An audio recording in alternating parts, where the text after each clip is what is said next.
We'll call the meeting to order. We have everyone accounted for.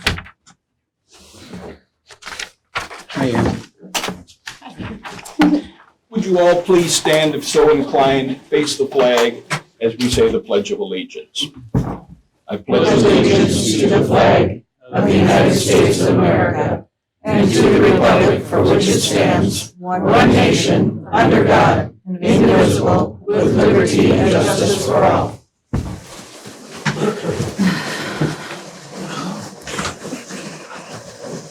Okay, before we approve the agenda, we have several items to add.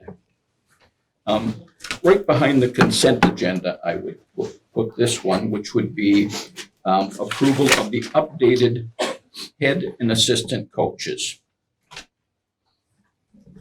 So is it It's, A? we have it under consent agenda, but we're updating it. So Okay. if you want to put E down there, that's fine. But it's gotta be a separate. Item. Ooh, Yeah. it does have to be a separate item. Good Yep. catch.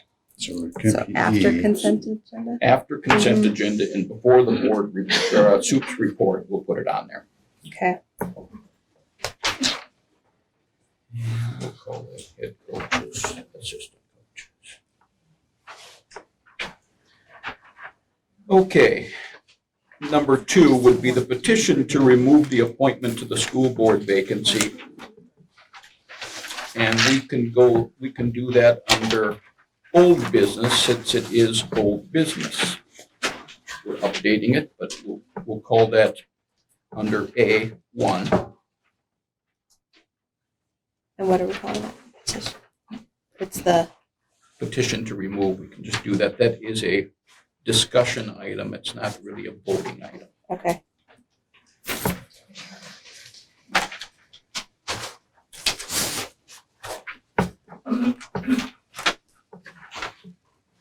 Okay, the third one is a resolution filling school board vacancy by appointment. And that's new business, and we can call that 1A. So we'll deal with it after we deal with the presentation and approval of the audit.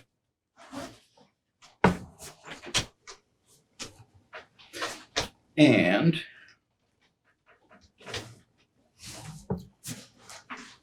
what am I missing here?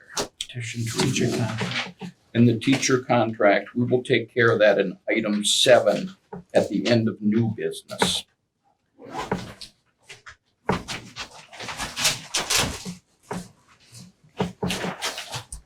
Is that a voting item or a discussion? Yes. Yes, Voting that's a item? voting item. Action item. As we Got would say. action item. That's what I meant. Okay, with those changes, I would look for a motion to approve the agenda with amendments. Make a motion to approve. Rebecca on the motion, A second. seconded by Katie. Other discussion? All in favor, say aye.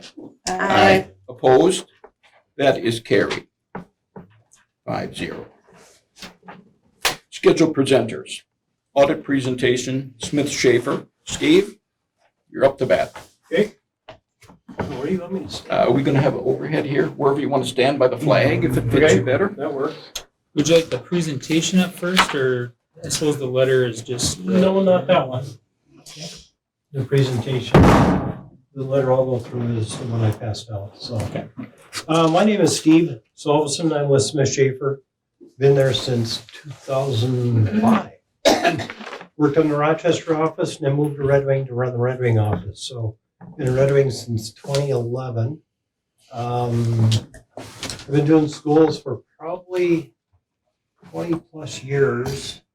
In Minnesota, I've been doing them for 11, 12. And I did in North Dakota for about 15. So a lot easier to do in North Dakota, I can tell you that. Ms. Schaefer's about 100 people in 3 offices. And we have about 50 to 60 in our north office in Golden Valley. We have about 40 to 50 in Rochester, where we do most of our governmental work. And in Red Wing, we're about at 10 when we're at full staff when the winter is here. So non-winter, we're probably at about 6. So with that, we were charged with doing your annual audit, and we'll get going. So next page, please. So what I want to point out, the reason we're doing drafts today is we have one qualification. So the qualification is the same one you had last year for OPEB. So we're waiting to see if it comes in, and if it doesn't, we'll just issue as is. So these, actually, the numbers aren't going to change unless we get that OPEB report, and the only thing it changes is government-wide. It doesn't affect the district books or anything. It's one of those add-ons you do like TRA and para and stuff like that. It's one of those obligations. What we do then is we leave that liability that we have from the latest report we have, just leave it in there. And then what we're missing, though, is what happened during the year, which comes out on that report. So we give a qualification to that item. So in your drafts that you have, it actually spells out in there that we gave a qualification to the statement of activity. Okay, that's a government-wide financial that has nothing to do with the district books. We take the district books, convert them to full accrual, and that's how you get government-wide financial statements that nobody seems to really understand anyway. So, but it's supposed to help you be more comparable to businesses, other governments, and so on. So it's I don't know, it's really strange. Been doing this for 30 years, and I still don't like them, but anyway. As part of the audit, we're required to do testing in accordance with Minnesota legal compliance. So we actually get a checklist about an inch thick from the state. We go through that and test various items. So with that, every board member should have gotten a letter to sign about independence. And it's basically, so if you're not independent, then you recuse yourself from that vote. That's what that's about. So confidentiality, stuff like that. Another thing we have to do with any audit, we have to issue an internal control letter. So the only finding we have is a preparation of financials.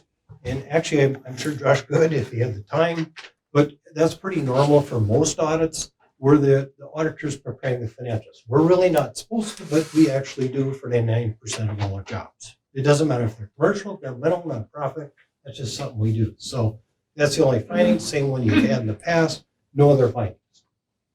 Student activity compliance. So even though all the student activity funds moved underneath the general fund with a main fund, there's still MAFA rules you have to follow. But we tested that, didn't have any findings there.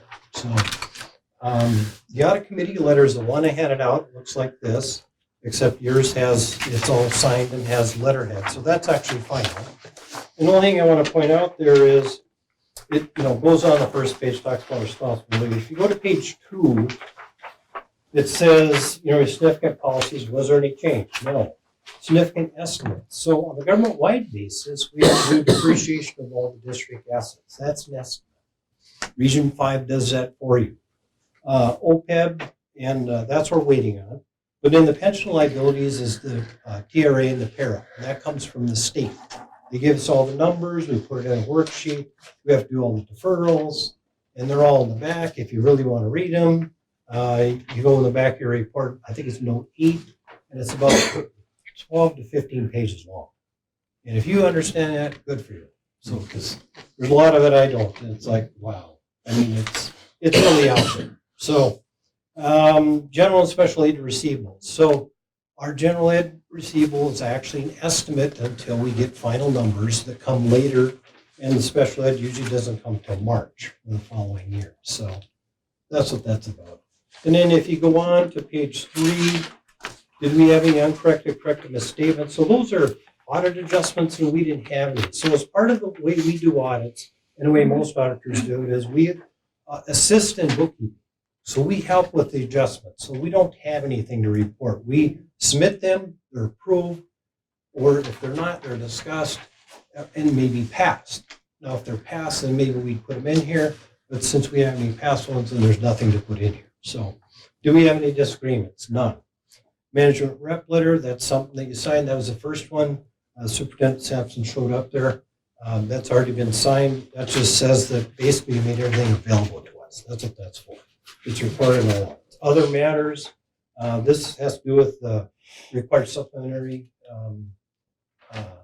information that's in the audit report. It just talks about that, and then other matters or findings, and we had none. So, and then finally, this year, since you had all the CARES funding and the GEARS funding, all that extra federal money, summer food, things like that, you actually went into the single audit. So once you get over $750,000 in total federal funds, so if you think of your 400 section in your revenues, once that goes over that number, you have to have a single audit. So we did that, and we didn't have any findings, just so you know. So, excellent. Okay, so what we started with is we always start with ADM because everything should follow it. And if you look up here, the ADMs are relatively consistent from year to year, the last 5 years. So, next slide, please. This is revenue, all funds. You can see our taxes actually dropped a little. That was our maintenance levy. You see the state aids are up about 154,000 to 11.1 million. That's primarily special ed. And then you look at the federal aids, they went up $900,000 to 1.5 million. And that's your CARES funding, ESSER, and summer food program. You look at the other revenue way over the right here, and that dropped about 600,000. That's your student activity funds. You couldn't do anything when we were in COVID. That's also the food service sales. We're not doing that during COVID. And then gifts and others. Next slide, please. And this just shows the reliance on those revenues, so you can see the difference how the Fed aids changed, which, in total we're basically the same, but, proportionate wise, the Fed percent went up further. So made some of the others drop, and of course, property taxes dropped a little bit. Excellent. Our levy, they're fairly consistent. A little bit of drop in 21, will go back up in 22. And then you see the OPEB dropped off in 20, so that's gone down. Next slide, please. Expenditures, all funds. You can see in administration, that's up a little bit, 120,000. That's primarily salaries, insurance, and supplies. Support is down about 50.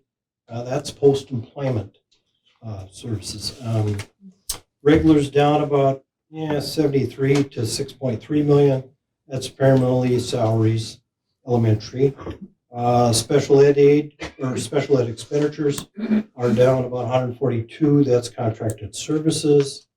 Instructional is down 200 and some thousand. 100 of that is principal and cap leases. They'll probably go up next year because we have a new lease. Site buildings is up 443,000. That's services, repairs and maintenance, and general supplies. So, next slide, please. So this is our general fund, total revenues and total expenditures. And you can see last year we were a little short in covering, and this year we were a little over in covering. So we actually had a positive fund balance increase this year. Next slide, please. Now you see our restricted have gone up to 775, but our unassigned, which is what we can use for surplus, is up about 150. So up to 430,000. Next slide, please. Food service fund, you can see with, even though we didn't have a lot of the sales and stuff with our summer food program for federal funding, that allowed basically everybody to have meals, it more than covered, so we had a positive year there for food service. Next slide, please.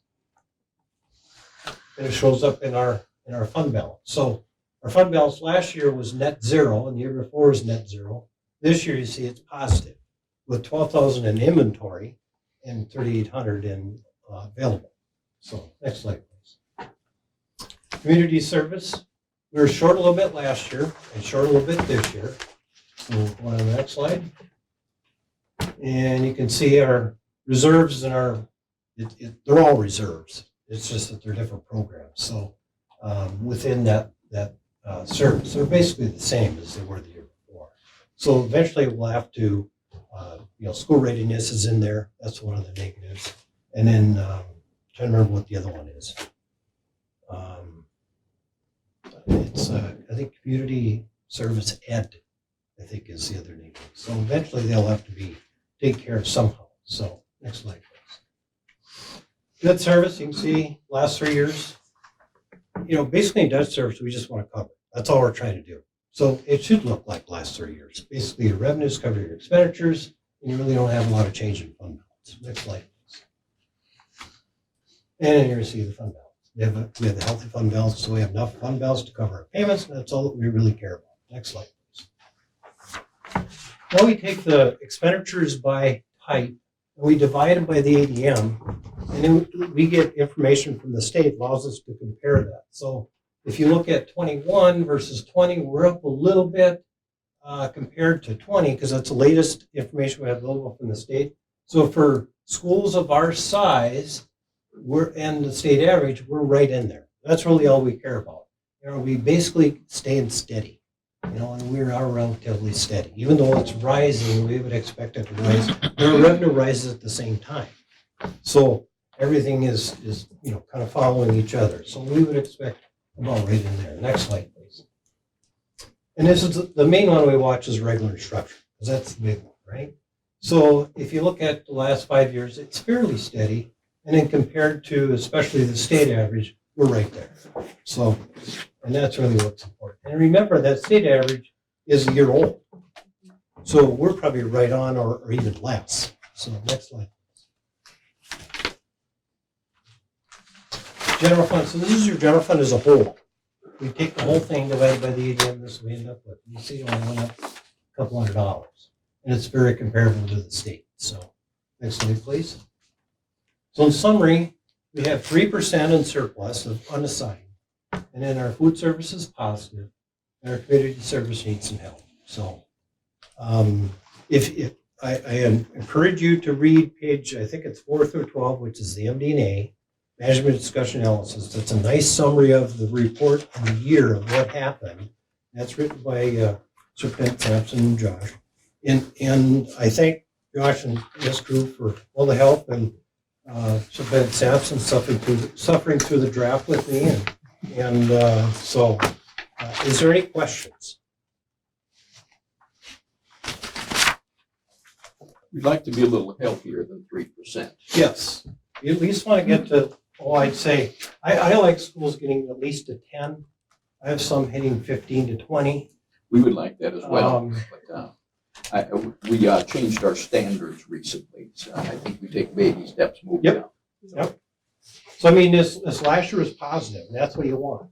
If you can keep yours going like that, and it doesn't matter if you go up, 100 or 500. I mean, at least it's positive. That's what you want to take from it, because it's so hard, especially in a smaller community, to go up when you have all these challenges against your constraints.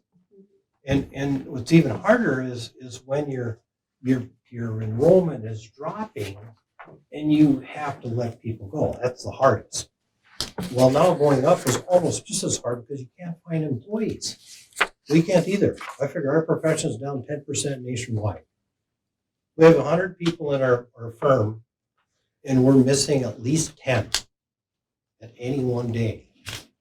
And I've checked out some of my prior firms. I used to work for Ed Bailey and Gladry, and I mean, their list just goes on and on and on. It's just hilarious. You just pick where you want to work in the country. So, any questions? I thank you for your time.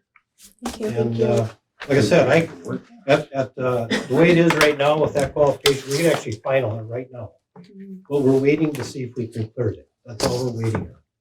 So I didn't feel comfortable. I thought, well, Josh's input, if he wants to final it, he can. But it's like, well, if that report comes in, well, we get rid of that last qualification. So, and it's really not a big deal because it's a government-wide entry is what we call it. So, Thank you, Steve. yep, thank you. Thank you. Yep. Next scheduled presenter is Kim Corey from the Five Rivers Online School. Right. Where should I? You can go wherever you're comfortable. Okay. Well, this cord only goes so far. I had seen HDMI or whatever you got. I may have to release what I'm doing up here. 220 power. It's for the supercharged.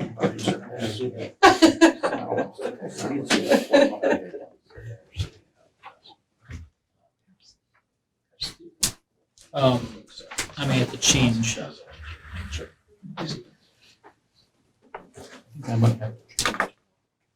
you plugged in?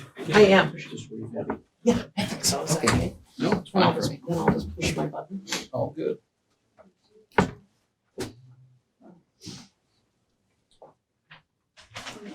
This is spinning.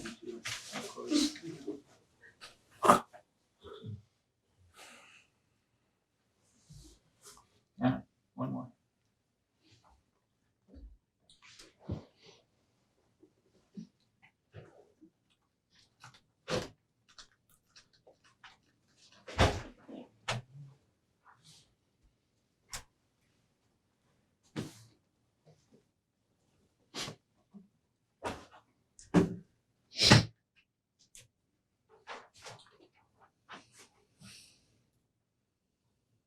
There we go.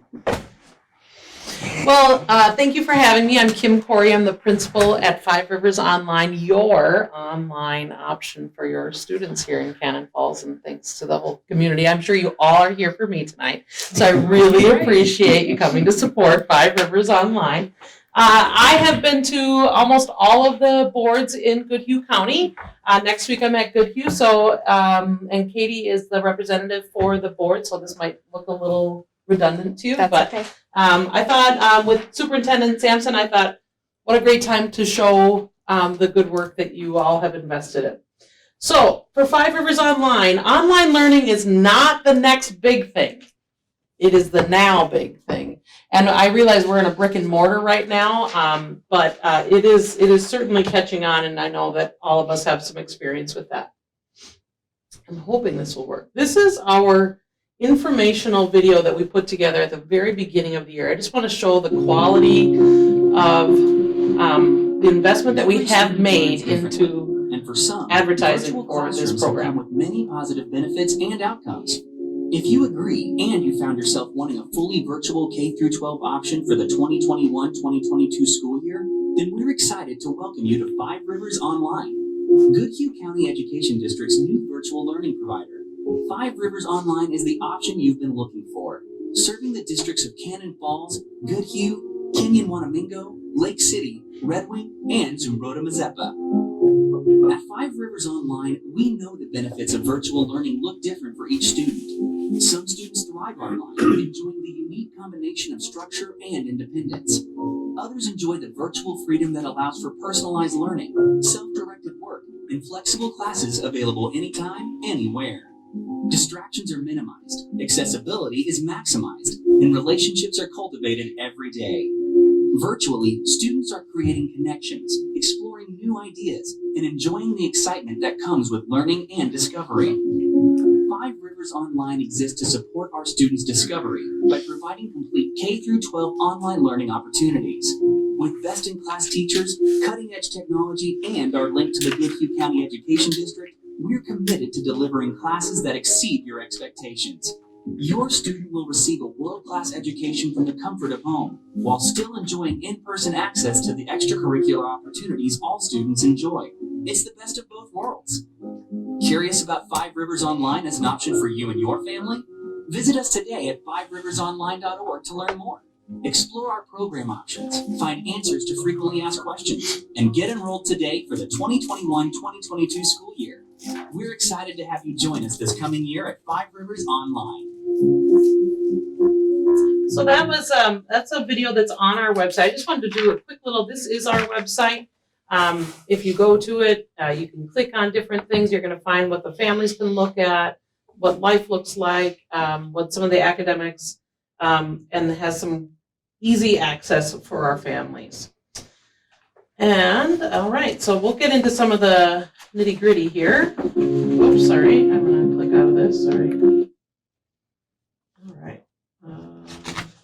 As of today, Ms. Hanson, who is Mr. Sampson's secretary, I asked if I could not put this in your board packet because every day the enrollment changes. So this is our absolutely up-to-date as of today, and you can see where everyone is in the part-time and the full-time. And we're going to talk a little bit about why Cannon has a little bit different, more in the part-time than we do in the full-time here in Cannon, but as you can see, we're at 255 total students.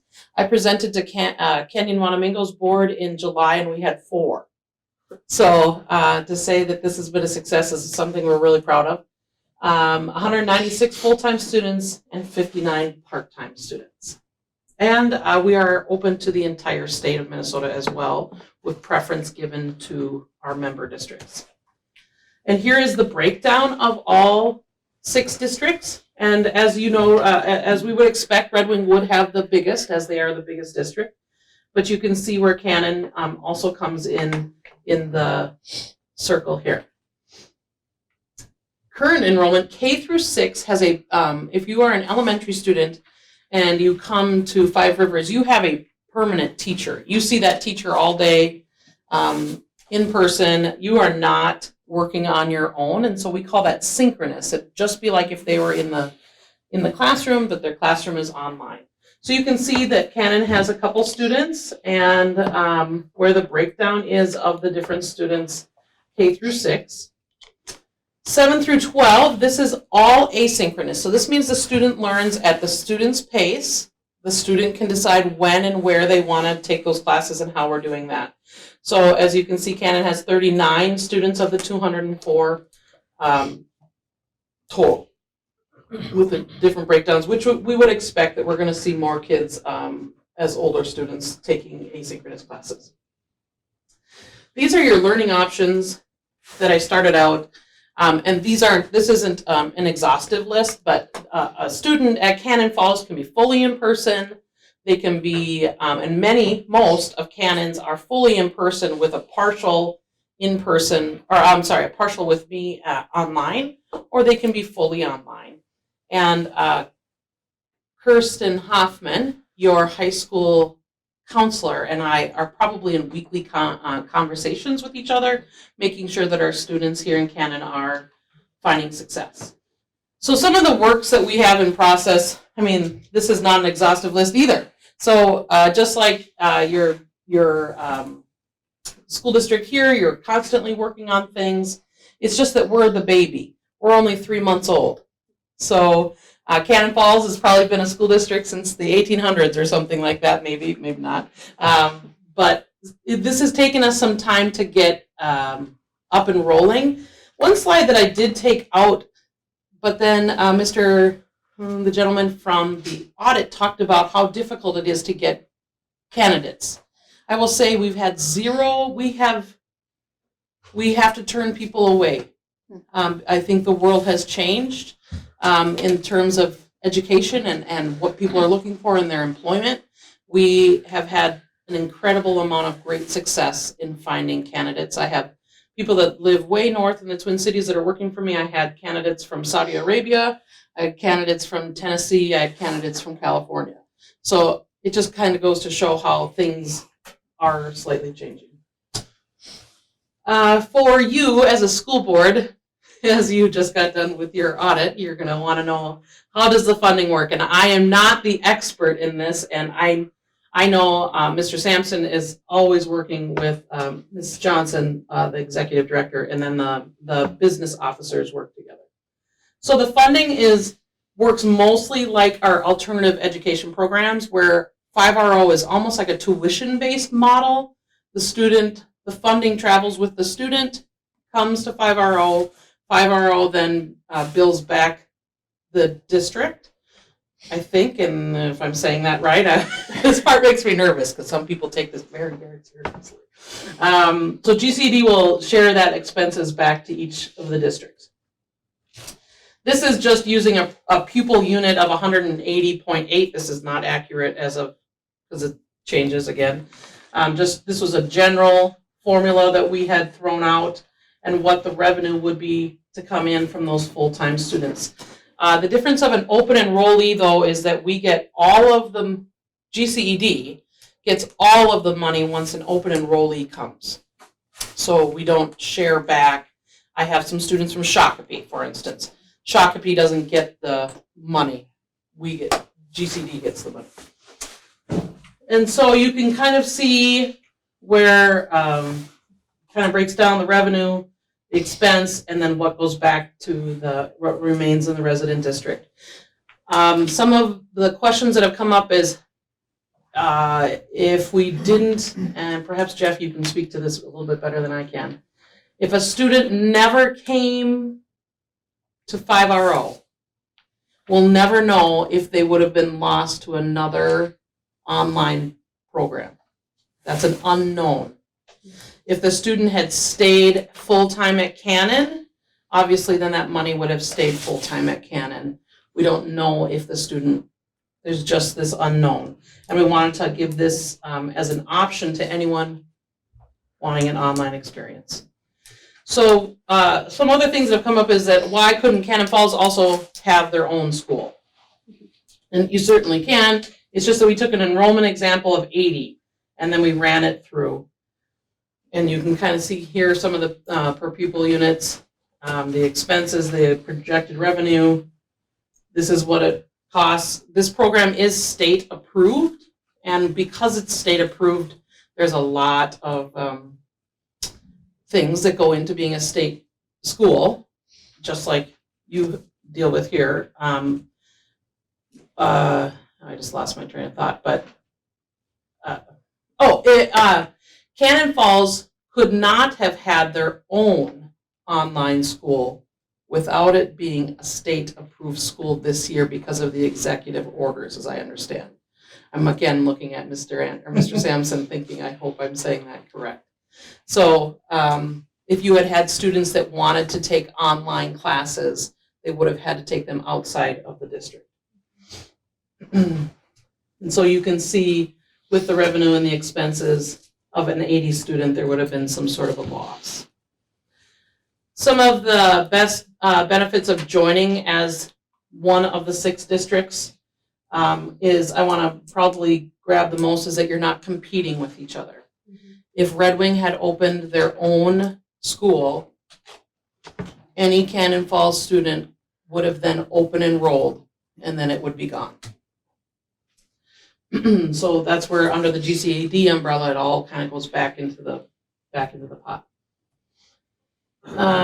Will this result in additional revenue? I would have to say, that's the goal. The goal is to eventually get money back in. The goal is not to lose. We don't want any loss. And I know for a fact that we're not in a loss category right now. We were expecting 100 students this first year, and to be at 255 is really, really great. So looking forward to next year, we're going to plan, hopefully, enrollment going in much earlier. Hopefully get those enrollment projections in case it would ever come back to a staffing thing. If 25 third graders came from Cannon Falls, that teacher would come with those kids. Nothing works like that, but we could maybe try that. So that's my quick little presentation, as I know you are all very busy. So I'm going to go back to this first slide and ask if you have any questions that I didn't cover tonight. You spoke to the fluctuating enrollment. Yes. Can you speak to why that is and what the scenarios are? Kind of are? Specifically to the Cannon Falls students? Well, not necessarily, Okay. but I mean, it's a whole program and. Yeah. You know, so. I would say that on average, we're getting about 10 kids a week, and most are coming from the resident districts.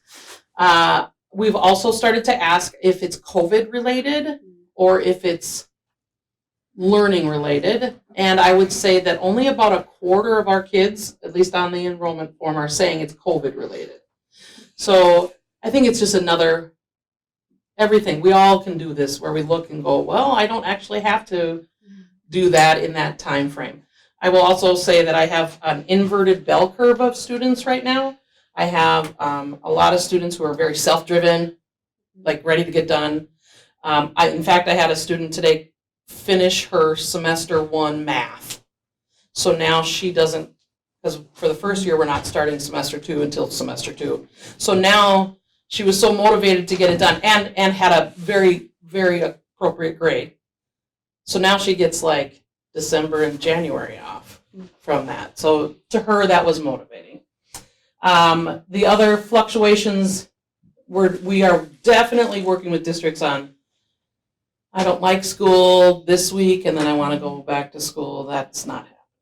And then we also have the kids that want to hide, just like they want to hide in the brick and mortar and they think that online is going to be easier. And I will say that the program we use is called Edgenuity is not easy. It is set at a national, it takes the state standards. It uses only state standards, but it sets them at the top of the state standards. So the fluctuation has been around. Now, Cannon Falls, primarily is those supplemental classes. And I think, as I've found from Ms. Hoffman, is that there was a kind of a culture at the high school that if we don't offer something, we find another class somewhere else. So we're trying to take those so we can put them back into this program. So it all comes down to that kid might be gone for 0.2 of the day. That means their money went somewhere else. So hopefully we'll see. I do feel sometimes like I wish I was 15 as a student, or 15 as a program, 15 years old versus the 3-month-old, because we are trying to make it work as best we can for the superintendents, for the boards, for the community, for the students. Thank you. Yeah. It's been great. Anything else? Anything else for Kim? Yeah. Thank you for your time. Thank you. Thank you. I will ask that you unplug so I can. Yes. Mr. Sampson, I will also email that to you in case you wanted to put it on your board. Thank you. Thank you. Public input is next, and I usually read this. Well, I always read it. But I got more updated information, and I'd like to clarify where we are in public input. We got a response from our MSBA, Minnesota School Board Association, in regard to policy number 206 and kind of further defining it. And it says in here, in light of the disruptions and other inappropriate conduct occurring at too many board meetings, MSBA follows this guidance in addition to other supports available to the school board. I want to clarify that statement. We don't have the issues that some of the other districts do. And that includes one step away from violence. People speak their minds. That's what they're supposed to do. But I just wanted to clarify that. It is important to note that the Minnesota Open Meeting Law does not require a public comment opportunity during the school board meeting. The Minnesota Department of Administration's Data Privacy Office confirms this point. Generally, the OML gives public the right to attend meetings of public bodies in order to watch and listen to the proceedings. It does not guarantee anyone the right to speak at an open meeting. If a public body chooses to allow public comments, the body can set the rules for the commenters. There's a lot here, but we don't need to run into every single thing here. Most Minnesota public bodies, including school boards, choose to allow public comments. MSBA Model Policy 206, Public Participation, provides a starting point for school districts that allow public comment. Policy 206 includes examples of rules for public comment. So I just wanted to clarify, because there's been some misstatements out there, I think, in the public that audience members may speak up at their leisure, may raise their hands, but this is a representative body of the taxpayers. And so in light of that, that's what they're trying to define for us. So we would never go so far as to reduce our public comments to nothing. That doesn't solve anything. That doesn't connect us to our community. But from time to time, we have had for lack of better, redundant statements made, both by email and in person. And so we would try to reduce those. So for the time being, we'll go into a 2-minute per person maximum of 15 minutes in the public comment sector, because as you well know, we want to stick by statute and rule here, and so do you. So, having said that, does anyone wish to speak to the district in regard to issues? Oh, okay. Stand, and Belinda, stand, state your name. Hello, I'm Belinda Kuhn. I'm coming to school board meetings since June. And it's been a learning process. I again want to say thank you, each of you, for your service to our students and the community. I was glad to hear Chairman Bob Britnell talk about the policy 206, because I just wanted to highlight it again, because it is important for us to, for me, I would have to say, for me, to have my voice be heard. I'm a concerned citizen. I love kids. I'm an educator. It's very important for me to be able to have a voice that's said and that's heard and recognized. So that's why I referred the very first time I was here to the motivational statement that we have and the participation of the community, and therefore also just wanted to remind that it is important because of the policy. I don't know if that policy has been updated online, because I just did my homework and looked at it online and I didn't see what you read. So I would like to see that online, and hopefully it will come online, that clarification that you just read. Mhm. So, but thanks again for your service. This was updated according to the information that I received, updated October 11th, 2021. Okay, well, I printed it up today, but okay. Well, that's not saying that we've changed the policy, but we can change the Yeah, policy. and I think that's incumbent on us to review that policy in particular. So, Correct. okay, anyone else wish to speak? Please stand. What I'd like to do, we submitted a petition the other day, and there was an accompanying letter that came with the petition. And for the record, I'm going to read page 1 of the letter that accompanied the petition for everybody's information. It was the petition to reject the appointment of Diane Johnson to the Cannon Falls School Board, Minnesota School Board of Independent School District 252. The filing date was November 19th, 2021. In accordance with Minnesota Statute 123B.09 Subdivision 5B, this petition, along with the attached pages containing signatures of Independent School District number 252 voting citizens, is filed with the school district clerk on November 19th, 2021. The filing of this petition is to object to the school board's appointment of Diane Johnson to the board member position vacated by Anna Olson. This appointment occurred at the October 25th, 2021 school board meeting. The filing of this petition with the school district clerk on November 19th, 2021 is within the 30-day time frame provided in the statute. According to the school board's October 25th, 2021 meeting agenda, 10 district citizens submitted their application for consideration at the vacant school board member position. At the October 25th board meeting, the board did not permit the candidates to present themselves to the assembled public. The board did not solicit input from the public for their candidate interest. There was no public discussion allowed in the selection process. To further note, a district voting citizen pointed out to the board that the resolution filling the school board vacancy by appointment stated that the vacancy occurred more than 90 days prior to the first Tuesday after the first Monday in November in the year the vacancy occurred and prior to the 4th year of the vacant term. This statement was read aloud to the board.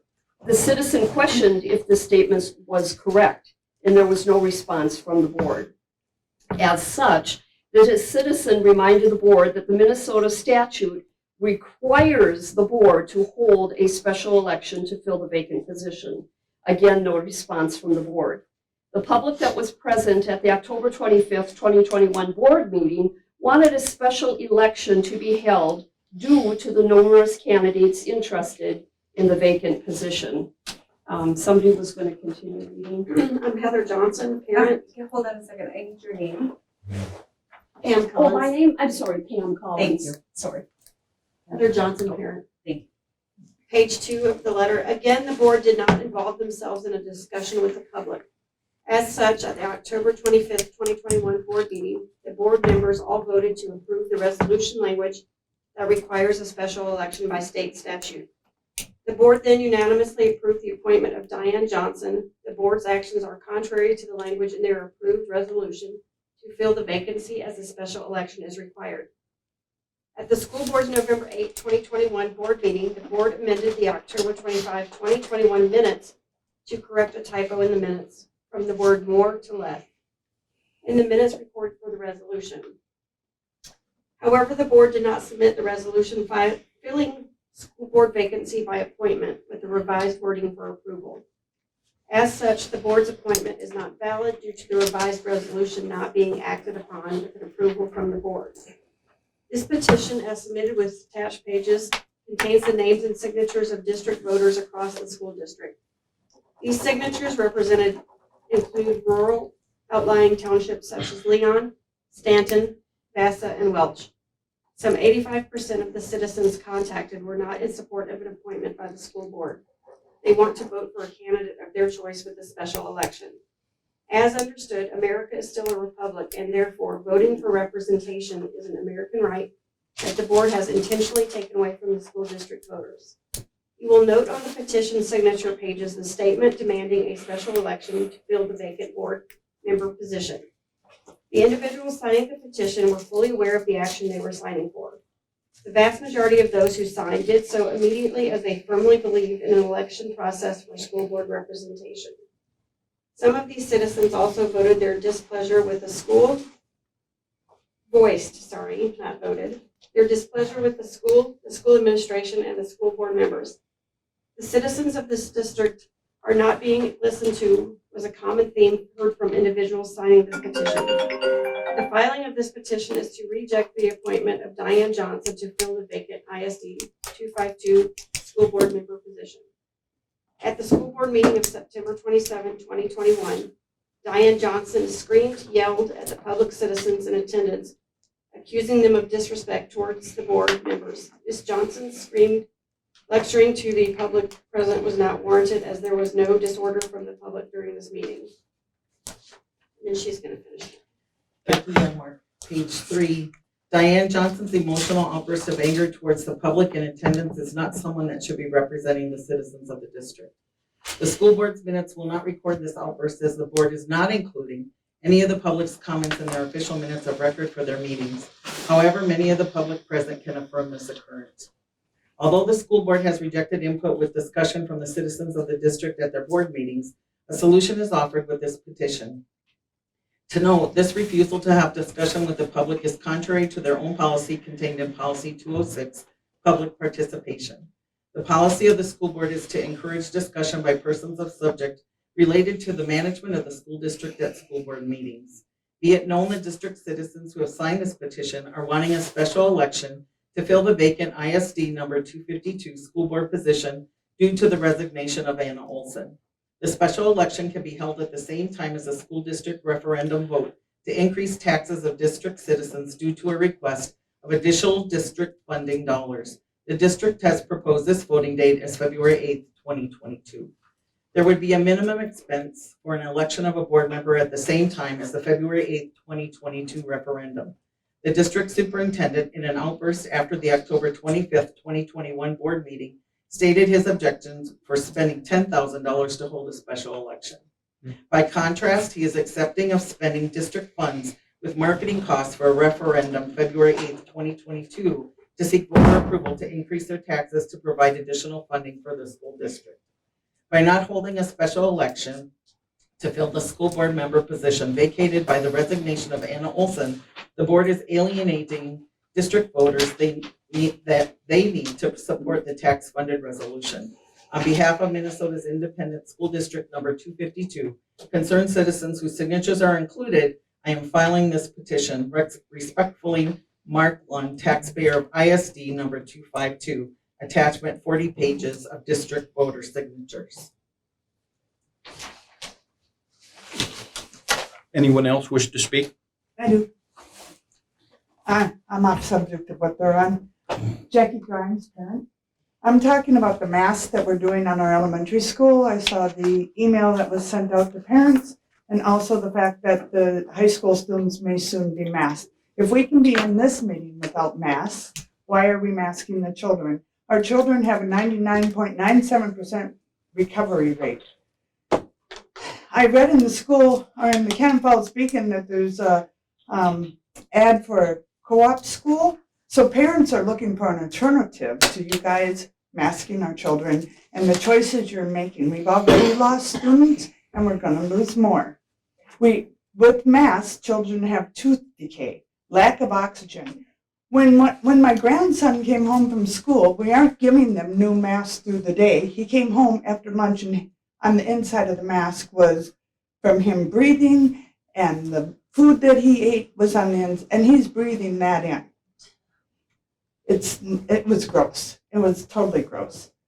After 8 hours, they're wearing dirty masks. So what we're asking is, really, if you're going to mask our children, change the mask during the day. And if they're going to be masked, you should be masked at this meeting. Thank you. Jackie, while I have your attention, did you follow up with Josh from a couple meetings ago about your questions? I wasn't the one. I just asked who the man was. I wasn't the one that was going. Oh, I thought you had asked the questions. I'm sorry. No. Okay. I thought you said you were going to follow up with them at the last meeting. I'm checking with the person, but I'm not the person that was doing the. Okay. Thank you for the clarification. Anyone else? Mark?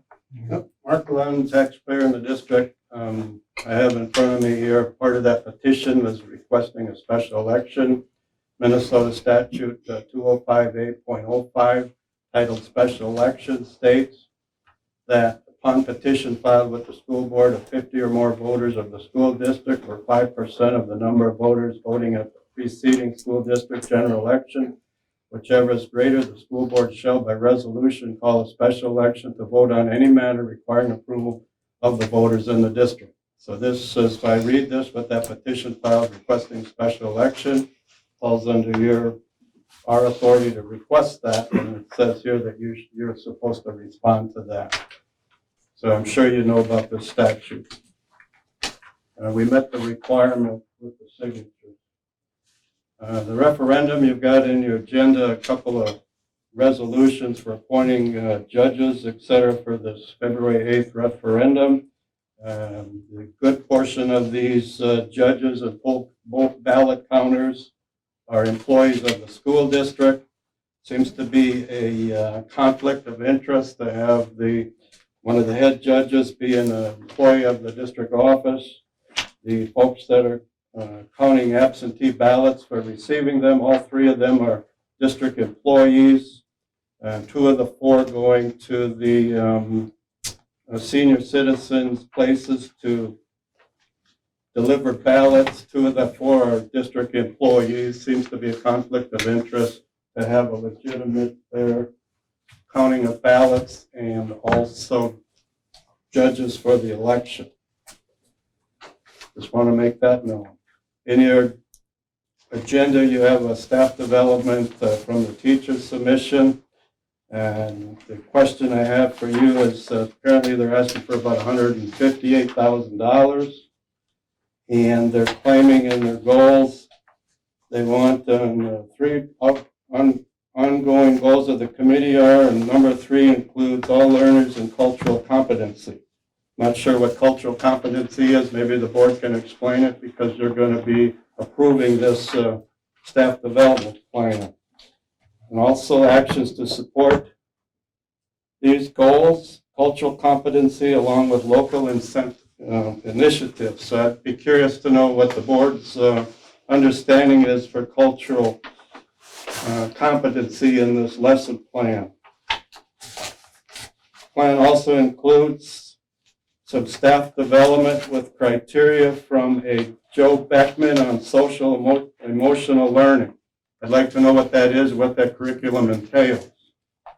It's being offered, it's going to be a 8-hour staff development to include topics from Joe Beckman, social emotional learning, grade level team meetings, etc. So I'm sure your board already knows what all that is because you're going to vote to approve this this plan that's being submitted for $158,000 thereabouts. And there's also another lady in here for the social development stuff, Jennifer Clifton. So you got two spokespersons apparently that have some knowledge on what this social learning is about, because it sounds like critical race theory type stuff to me. And I did some research on some of this social learning stuff, and things such as cultural equity is one of the items that shows up. A culturally relevant pedagogy. Okay. Advancing equity in social learning. The pursuit to build a culture of equity where students and educators across race, ethnic, class, gender, ability are held to high expectations. So I'd like the board to explain before you vote on this and the money that's going to be spent, what those items actually entail as far as curriculum. Thank you. What are we doing for the time, 15? Yeah, at least. At least? Yeah. Okay, we'll close the public input section of this. And once we close it, we can speak to at least some of what you're saying, because we can't interrupt you during the public input and we can't respond, but the public input is over. So in checking with the MSBA today, in anticipation of some of your questions, the people in your community simply may not know that no special election is required. And in fact, you are past the deadline to have filing open for a special in February. So that thought process about our February is not legal, and certainly you don't want us to be illegal. And because of redistricting, there are no special election opportunities in April or May, even if you wanted to hold one. So the board has no choice but to appoint. So we'll stay with that concept because it seems to be people in the know that are analyzing these things. So we'll stay with what we know. And there will be an appointment rather than a special election at a cost to the district of $10,000 to $15,000, no matter where you go.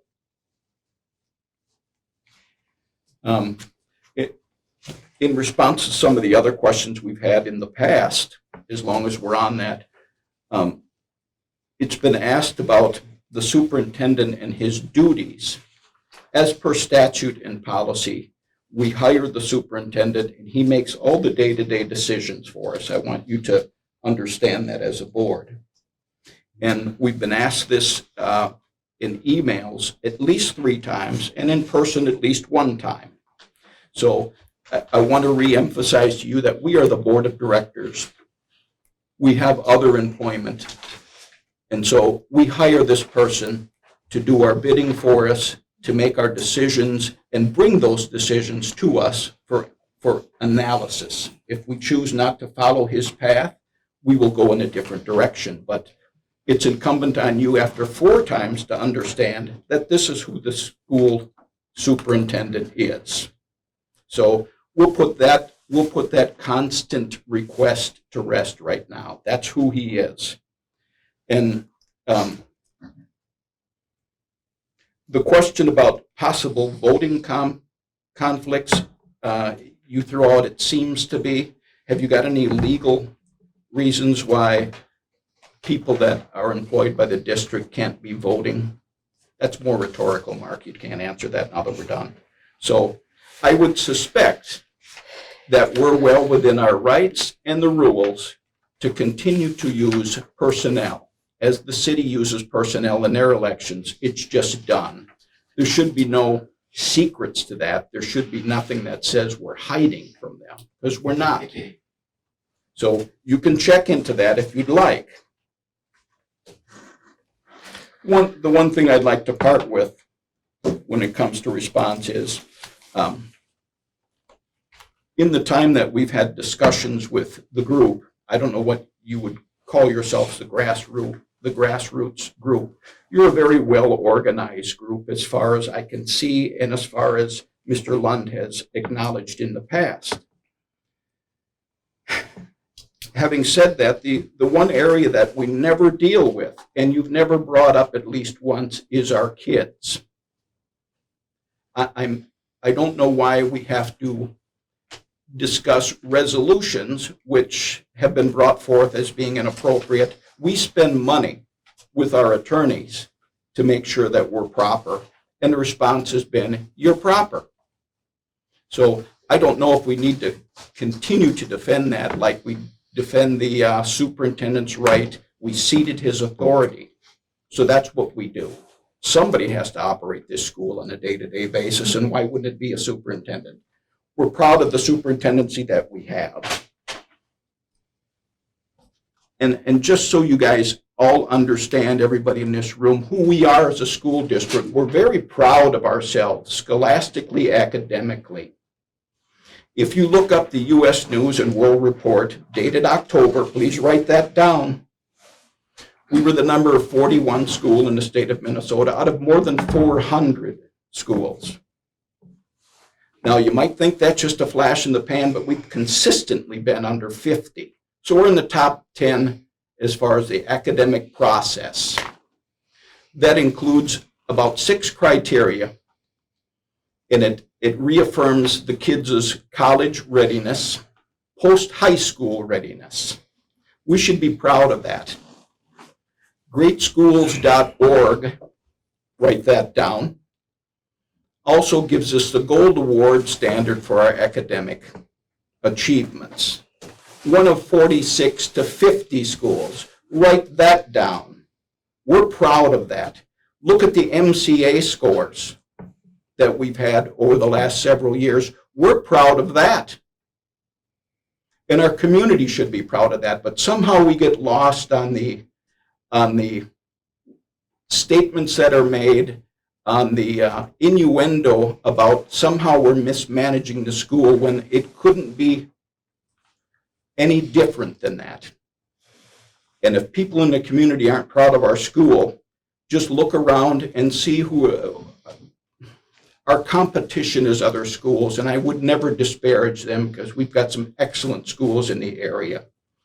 But why don't you check the relativity of all the schools in our area? And I think you'll find we do a good job both as a district and personally. We won't deal anymore with comments. So I needed to get that off my chest because at times we seem like we're losing sight of what's best for us. And what's best for us is educating our kids and at least have some acknowledgement of the conservative group that we're dealing with, that that's important to them. But it doesn't appear today. But that's where we differ, because my kids in our school district are important to me. No, we won't take any comments. I did get the chance to because my text went too late. Okay. Public input is over. Next thing on the agenda is a consideration to approve the finance report and the COVID relief related finance summary. Josh, can you handle that for us? Sure. Thank you. So what you see there is the cash flow statement for the district. Up at the top will be our bank balances, cash on hand, merchants bank checking account, and the community resource. Obviously, the community resource is much larger, as that is our main account for the district. Merchants is generally just our HSA account, as well as some of our credit card revenue comes through there. When the balance gets to be so large in there, we transfer funds from merchants to community resource to cover that. Not a whole lot out of the ordinary in terms of what goes in and out in a regular month to show, but maybe a couple things to note would be bus lease. See number 15, 1 of 3, and bus lease 25, 1 of 3. Those are two new leases for buses that were approved last year for this fiscal year as a strategy to get off of complete leasing philosophy. These are a little bit shortened leases. They're a 3-year lease instead of the normal 5 that we've done to help move the district closer to a strategy of rotating all 18 buses in the district every 15 years by purchasing 1 bus a year and having 1 bus on lease over 5 years. It'll take us a little bit of time to get there, but once it does, it allows for greater budgeting consistency for the district. Also in there, you'll see a couple of tech leases. Those will be ending this year, as now the other strategy for there is also to go to a purchase each year rather than having leases, again, to allow better consistency in budgeting and allow for better planning throughout the tech and use of those dollars. The big thing to report is at the end of this report, and obviously we've got cash flow flowing all the way through the end of the fiscal year in the district office, but this is just to give you the one-page summary. As at the end of February, those are when our debt service payments come due. 3 of the 4 payments are due in February, and you'll see that a drastic reduction in cash will happen at that time. It's generally true of what happens in the district. It was probably only 6 to 8 years ago when those payments would come in our district, and we would be looking at doing some anticipation borrowing for the district. Largely due because of some of the state's financing and their funding of the schools. They just didn't have the cash flow in at the time, and we'd have to do some borrowing based on that anticipation. We haven't had to do that in a number of years, which is a good thing for the district. We're positively flowing our cash. Where this would relate differently to fund balances, cash is the cash on hand, and they're going to be all of our funds combined. Whereas, so debt service obviously would be a large portion of that. Whereas the general fund balance and the undesignated amounts would not be reflected in that, as that's more of an accounting standard. It's kind of the short of the finance. We've got kind of the full-blown part when Steve was in here talking about the audit. If you have any questions on this part, I can answer. Questions for Josh, specifically about the finance report? Kobet? If you want to go there, we'll move on to that part. There's no questions on it. Anybody have any questions? Okay, sure. So as Mr. Sullivan said when he went through the audit, one of the, for our district our size, the standard for a single audit is $750,000 of federal funds. And with COVID and the receipt of funds from primarily federal sources, whether it be the food service program or the GEARS, the ESSER funds, the CARES dollars, we far exceeded the $750,000 for fiscal 21. We were at about 1.5 million. Federal funds would include some special ed, a large portion, but food service, federal funding, especially this past year where lunches and breakfasts were provided at no cost to families, as well as federal funding. And then the CARES and the ESSER funds, depending on the fiscal year that it was allocated. So because of that, there was a single audit requirement for the audit, and that adds some time, along with some other things inside their staff that may prolong the audit being wrapped up. What this does is just kind of put, this is not fiscal year specific. This is all funds total. So we started receiving COVID dollars in fiscal 20, which, as we talked about COVID, it just kind of drags on, so it does cover multiple years. GEARS funds were from the governor, ESSER funds from federal, and it just kind of tracks the revenue on the top, where they came from, and a brief explanation of what those dollars were. And then a finance code is really of no significance to anyone in here, but it's more of an accounting thing, and we got to track the dollars so they follow through when we are audited, for instance, when Steve and his crew does the single audit. Also, you see through there are other sources. The City of Cannon Falls gave us a portion of their CARES dollars rather than giving it back to the state, which will go back to Fed. Same with Goodhue County, Stanton Township. We had some donations from Dakota Electric, some other supporters, the Ed Foundation, Ballot Foundation, United Way. A lot of that stuff was to help with the technology needs at the time, whether the hotspot connectivity for kids on distance learning, or other items. The school nurse grant is a new one for this year from the governor, so that's also included there. So in total of all new revenue over that period of time, again, not just general one fiscal year specific, but all that revenue, just under $1.6 million. So then we track the sort of items that went into offsetting those revenues. And some of these items are budgeted for the rest of this fiscal year and intended to potentially carry over into fiscal 23 and 24. The last amount of ESSER funds, ESSER 3, is actually a grant amount. It's the largest ESSER grant out there, $644,000. It's intended to be spent through fiscal '24. And as we've kind of have talked about when we discuss these funds is we don't know what we don't know. This could last into fiscal year '23 and beyond. And not necessarily items that you would maybe see, but items that will kind of pop up as kids go through and maybe it's a learning loss. And 20% of those funds are designated specifically for learning loss for kids, whether it be credit recovery or those types of items. And they're really encouraged through the state, where possible, to spend more than that 20%. So as we budget through and if we hold dollars back, we'll have some flexibility in '23 and '24 to move some of those funds forward if necessary.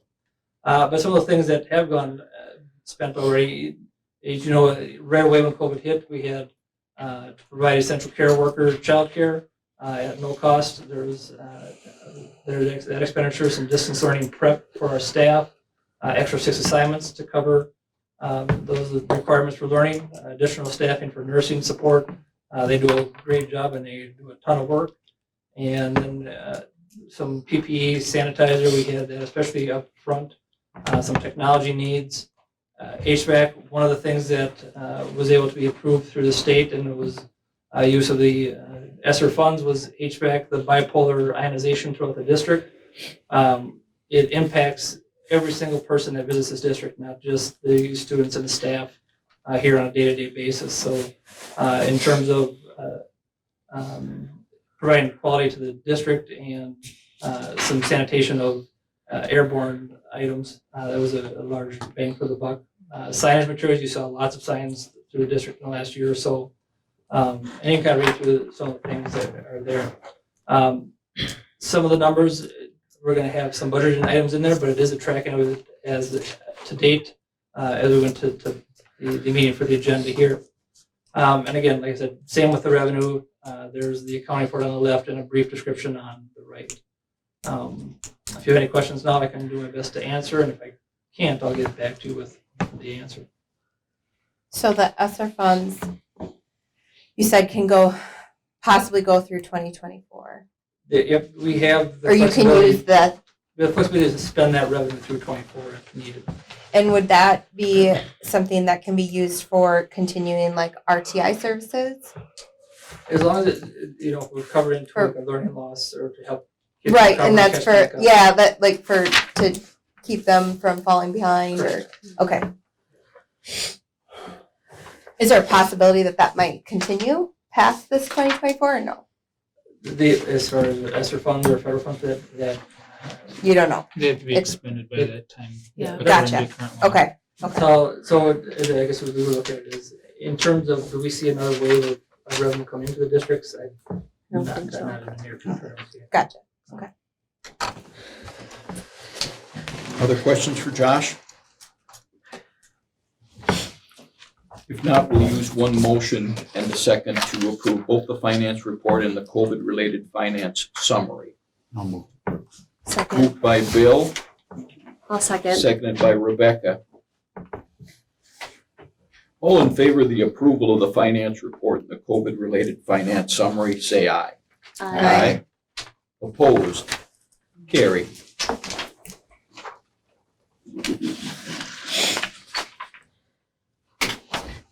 By the way, I had extensive look at Robert's Rules of Order, and it needs to be reviewed from time to time. We haven't discussed it for a long time. Groups of less than 12 seem to have a lot more latitude on how they conduct business. Now, if we're going to be strict, Bob has to stand up every time, and you have to make your statements and your motions, and you have to be pretty tight about it. But actually, I think it was the 13th edition I read says that we don't need a second to motions. I don't like that because it's not who we are. But there's a number of things on the small group that changes, and what they really drive at is the difference in the formality of Robert's rules and the informality of small group, and that's meant to be more efficient than anything else. So I learned something when I had to look that up. Consent agenda. Items under the consent agenda are considered routine and will be enacted under one motion. In the event a board member wants to discuss any single item, it will be removed from the consent agenda for separate action. Just to make sure, I didn't see whether the winter head and assistants were in the personnel issues, but if they are, they shouldn't. Okay, so take a look. Jeff always likes to read the acceptance of gifts, so I'll turn it over to him. Yes. In the acceptance of gifts, we had a $19,475 donation from Cannon Falls Ed Foundation for Teaching Strategies Gold, Preschool Curriculum and Assessment, requested by Katie Quinlan. A $500 donation from the Ed Foundation for American Indian Linguistics speaker. A $1,200 donation from the Ed Foundation for an author for I Love to Read Month. And then $590.75 from the Ed Foundation by way of Noblesdorf Electric for kindergarten books on careers. So we want to thank our partners that support the school district and do a great job of it. I think we had the tour of the elementary school when Noblesdorf was delivering the books. So it was really sweet. They had little hard hats and vests, and it was really nice to see the kids get the books, and people were really excited. So Thank you to those people, the donors. Take a look, and when you're ready to make a motion for the approval of the consent agenda, let me know by motion. I'll make a motion to approve the consent agenda. I'll second. Katie on the motion, Brenda on the second. Other discussion? All in favor of the consent agenda as shown, say aye. Aye. Opposed? Carried. Next item is the amended agenda item, the 21-22 winter head and assistant coaches. So the items in red here are the only updated ones, mainly dealing with boys basketball, if not all with boys basketball. So Josh, I think, has a full staff. Yep. Just hired the last one this afternoon. So I recommend approving these additions. Good crew. I'll move to approve. Motion by Bill to approve the coaches as shown, second. seconded by Rebecca. Other discussion? All in favor say aye. Aye. Opposed? Carried. Old business. Report. And Anna's I got a report? You can if you want to. Oh, she's not reporting. No, it's always an enjoyable time. I just gotta find it first. The first, I just have a couple items here, just a quick update. We did get a report card on our social media company that we have been engaging with. And if you take a look at the Facebook side of things, hopefully all of you guys are following it if you have Facebook or Twitter or Instagram. Maybe Anna has Instagram.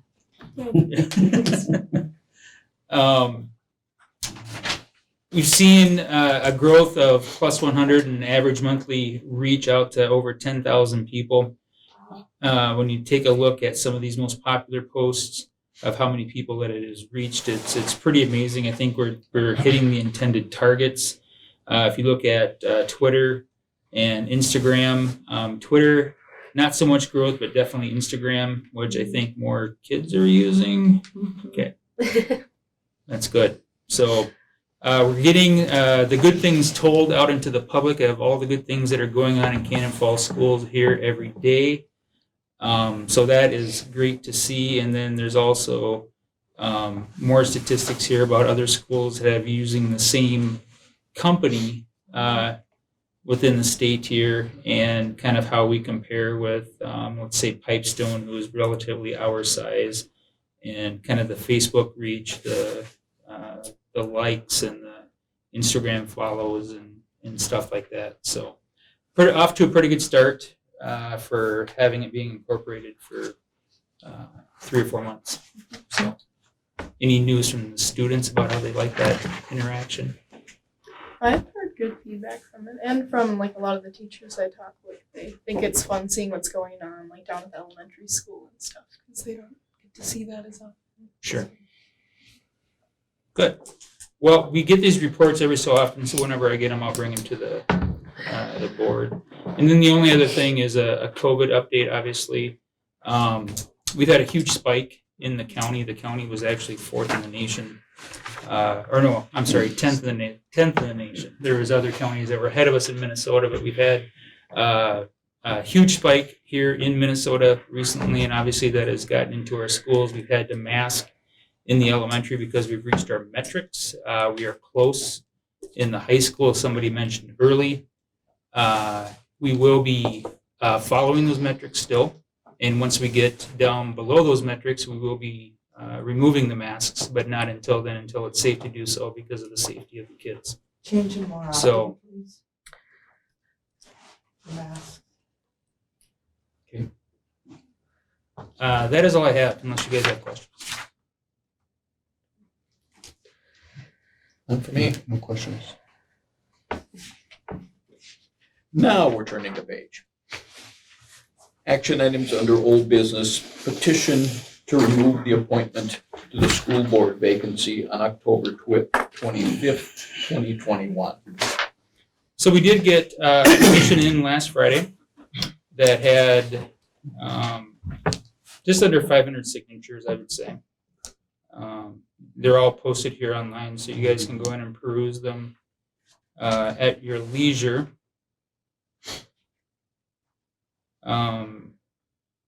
This will be posted on the school website for people, right? Yeah, it's in our agenda here. Is it on the agenda now since we added it tonight? It's in the agenda and on our website. Okay. And so the petition has been deemed valid, although there are some without addresses, some that you can't read their names, but they're not enough to get down to below the mark at this point, if you will. And the mark again is 5% of the total voters in the last election. Yep. And our lawyer did some research on that, and that was 391 signatures. So this doesn't require any action on our part. Not the petition, no, other than the fact that we acknowledge that we have received it at this point. There is some education of the board that needs to happen because I think some of the information that has been presented is not accurate. So whenever you guys are ready for that, when we get to that. So. Elaborate on that. I'm a little bit confused on what you're saying here. The statutes that's being quoted are not the same statutes that we got from our lawyers in MSBA. So I just got to find the information here. The statutes that we have that deal with this is 123B09 subdivision 5B. And you guys can read that statute per what it says there. But the highlighted areas are the ones that we picked out. If the vacancy occurs less than 90 days prior to the first Tuesday after the first Monday in November, in the third year of the term, which is what it was, no special election is required. And then you can obviously continue to read there. And then at the end, if a valid petition is filed according to the requirements of this paragraph, the appointment by the school board is ineffective and the board must name a new appointee as provided in paragraph A. Now, the reasons for not having a special election is because you can't have a special election on any day you want to throughout the year. There are special days in statute that you should know, and deadlines that we have to meet for filing for those that are clearly laid out in statute. And for us to have a special election, we need to meet those deadlines. Now, the resignation was not turned in to the board and notified to the board to meet the February deadline. So we can't have a special election in February. Because it is redistricting, which I'm sure you knew, this coming year, because of the census, we can't have special elections in April or May. And so the next possible election date would be August. So if the board wishes to spend $10,000 to $15,000 on a special election that will last 3 months. 3 months, Mhm. so roughly $3,000 to $4,000 a meeting that you'd be paying for somebody to sit there, and they would be up for re-election again in November when that seat is up. Now, we've been talked to about being good members of the Cannon Falls district and watching taxpayer money. $3,000 to $4,000 a meeting, I don't know. That's up to you guys, but I think there's obviously laid out in statute a different way of doing this. But again, it's not required to do the special No. election. No. We can, and so what No. we had in place by statute was accurate. Absolutely. And so today we're accepting the petition. But if we But- accepted the petition as written, are we saying we have to have a special election? No, No. no. Because that's what it's asking for. Just because they ask for it doesn't mean that we have to go do it. forward with it. By statute, we're all about following statutes. And so that is what's laid out here. So I mean, the statute says that there can be a petition to reject the appointee, but not to demand a special election if it doesn't, No. meet But then we statutes. just, all it does People is from the causes public us. that are putting together these sort of things, I mean, even in public comment here, public comment down at the city, people can say stuff, but it doesn't mean it's accurate as they're Accurate. saying. Well, and I think that's. And I think people need to realize that whatever is being said in the public doesn't mean that it's completely accurate. Well, I think that was a point I wanted to make today, was that, in speaking to the Beacon, that the story was taken from, and it was told to me that it was started by Amber on Facebook, and that the petition was specifically asking for a special election and going to voters, telling them that their rights were being taken away from them and that we had no authority to do it by special appointment, which we've sat around this boardroom before and have done appointments in the past. Larry Robinson, I believe, was the last one, and we didn't have this type of result. The one before that was Mike Dalton. So it's not that it's illegal. We're following the state statute. We sat here and had Greg Abbott from MSBA run through the process of what we had to do. The commentary around not having public comment around each of the candidates is not required. We didn't ask for it as a board. We received the applications. We read through the applications. We decided individually who we were interested in and then brought it to the board.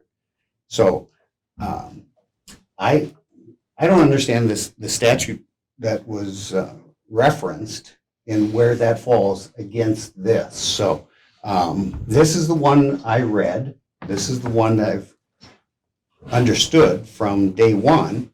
And so why the public has been led to believe, first by the Beacon being inaccurate on November 4th and then filing a correction on November 11th, that it was not going to have a special election. That here we are today, and that the voters' rights have not been taken away, because this is under our full authority by statute. And because of that, the petition was really under false pretenses, and Exactly. people who signed it may have signed it, demanding a special election or feeling like that would have been more fair, but that is not what the statute states because of the timeline. We cannot have a special election in the timeline that we have for it to make any sense at all, to be a wise use of the Well, cost. it's not even the timeline. Yeah. We're acting within the statute Right. that gives us the authority to do this. And so someone's showing up at my door asking me to sign it and telling me my rights have been taken away and that we're demanding a special election. That's not the process that's going in. So I'm going But the to be led timeline- to believe Mhm. something different than that's really accurate. And I think that's wrong, and I think the community has to understand that. With the timeline being the third year and that it's Yes. in less than Yes. 90 days before the November election. And so the list of people that are on that petition, were they really aware of what they were signing? And that's the question. And I don't believe they really were. Be that as it may, and I'm in full agreement with you, the statute and the subdivision is this long. Mhm. And there certainly couldn't encapsulate all that information in a couple of sentences that are at the top of the petition. So, What is the top of it? Can I just inquire? I haven't had the Move that opportunity to see petition it to yet. the Can you top. show me what the top of the petition states? The actual petition. Yes, Yep. please. So every page is the same, but I'll Right. bring it back up to the top. So they quote 123B09, which I don't think was what Mark quoted tonight. So they quoted this statute to fill vacancy, special election appointment made under paragraph A shall not be effective if petition to reject appointee is filled by the school district clerk. That's fine. This is a petition to do that. So they petitioned to remove Diane Johnson for Cannon Falls and demand a special election to be held to elect a duly appointed member of the board, which the second part kind of falls apart. Okay. I just wanted to clarify the language. Yep. Thank you. and again, I think it's incumbent on us to accept that petition, as flawed as it might be, and probably names, illegible names, I think it's incumbent on us to accept it. There doesn't have to be a vote on it. Correct? Correct. We'll accept it and file. So we'll accept that and move on. Good? Not good, I but said my piece. I just want to thank Ms. Johnson for putting her name forward and having to go through this process. And Yes.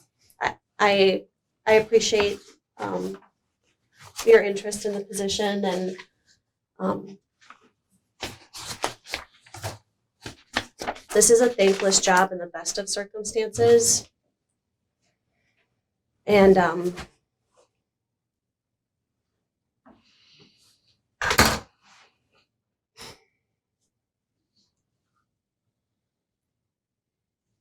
I guess it's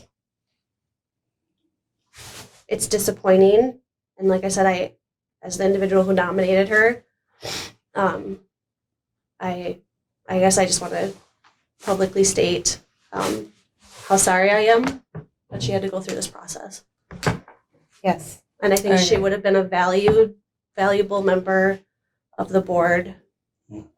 And brought some good. And as I stated too in the other, we had two nominees, and they were my top two choices. And so I guess I just, we don't get these candidates and just not read through them and just choose who we want because we want, for whatever reason. We all took a lot of time to read through every one of them multiple times and decide who would be the best choice to work with us for what's best for our kids. And so I'm a little disappointed in the lack of respect of the candidates and all over the board, all of them. And because all 10 of them put their name in for a very tough job right now. So again, I want to thank everyone who put their name in. And we'll have to figure out where to go from here. There were many good candidates. We appreciate everyone who applied. It was just, as a 5-member board right now, we can't nominate 10 people. And, because of the process being such as it is by statute, that's the process that we had to follow. It's kind of like a job application where you might have 100 applicants, but only 3 are chosen for it. Not everybody gets to speak on their behalf. If you want to view it from that standpoint. Diane, thank you very much for speaking with a passion when you were here, and for recognizing that as an alumnus of Cannon Falls, you still have some skin in the game, and you enjoy your district and you enjoy your community. Thank you very much. There she is. Anyone else wish to speak, or should we move along? And that we will. New business. First item is the audit presentation and approval of the fiscal year 20 Smith Schaefer and Associates. We reviewed the presentation letter. We reviewed the audit. Is there any questions on those? You all comfortable with our annual audit? So with the open item, will it come back to be re-voted on? Or No. No. There's really essentially no change. It's just a governmental accounting. Right. So we just don't need to when do that it again. part comes in, it'll be filed in with that. Okay. I'll move to approve the audit. Bill on the approval of the presentation. Second. Rebecca on the second. Other discussion? All in favor say aye. Aye. Opposed? Carried. Consideration to approve a leave of absence request for the 22. Oh, you missed your Ooh, add-on. I missed the 1A. Mm-hmm. I put it in the margin. I should never have. So our 1A would be Resolution to fill the school board vacancy. So here's the resolution. And then if you need a reminder of the names, they are listed right here.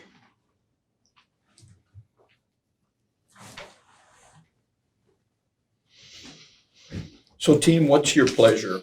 We had, as you recall, we had 2 nominees for that position, and it was a close 3-2 vote. And so we can choose from the list of people here, qualified people, or we can just go to the number 2 person as another option. If you recall, I shouldn't bring this up.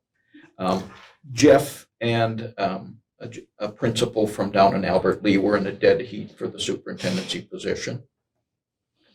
And when Jeff was finally selected, it was such a close vote that we dipped down and chose the number 2 person as our better alternative. So we can either choose 2, or we can go here. How you doing, Jeff? Sorry, Jeff. He looks good. He looks good in good. red, He looks doesn't he? good. Yeah. I just was using that for an example.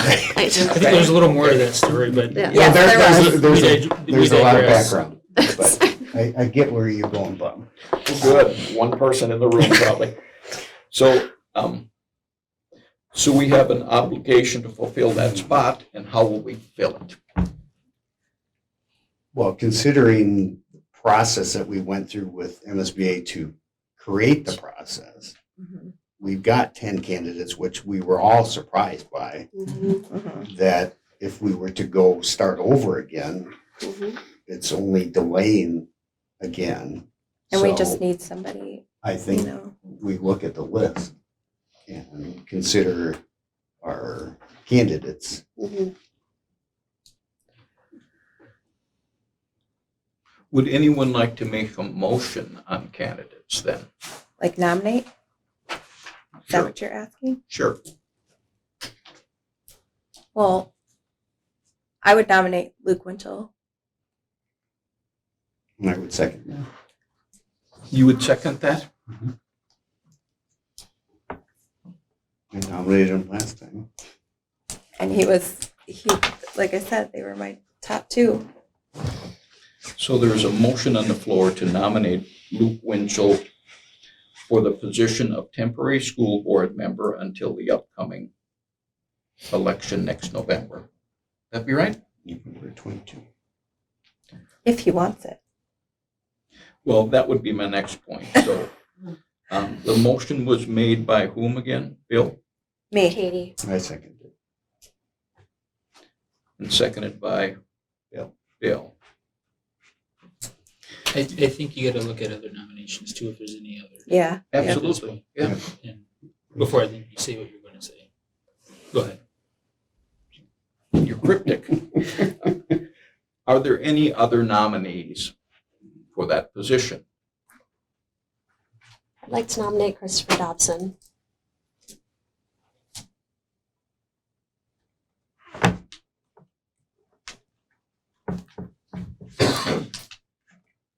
Is there a second to Chris Dobson? I'll second.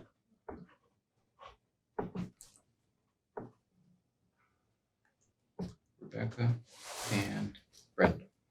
Are there any other nominees? Any other nominees?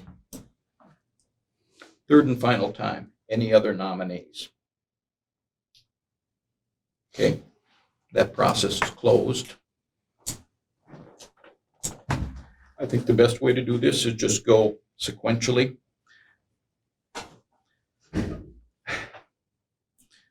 And this is subject to their acceptance. Right. All in favor of Luke Winchell to fill the position vacated by Anna Olson, say aye. Aye. Aye. And that was 3. Bob, Bill, and Me. Katie. Just by process of elimination, I don't know if we have to vote for the number 2 candidate. You actually don't. You only vote until you get a candidate. Till majority. Mhm. However, I think you need to, can you contact Luke? I can contact Luke. So the next thing would be, well, first I'll contact Luke. I think we take a 5-minute recess so I can see if he's eligible and wishful. Can you read that or you want to? I can read it. Let's Because That's not in our packet. officially reconvene here. Okay, so we have a motion and a second on the floor. Luke indicated to us he's very interested, and he will be at the next meeting as a sitter, and the following meeting he'll be appointed.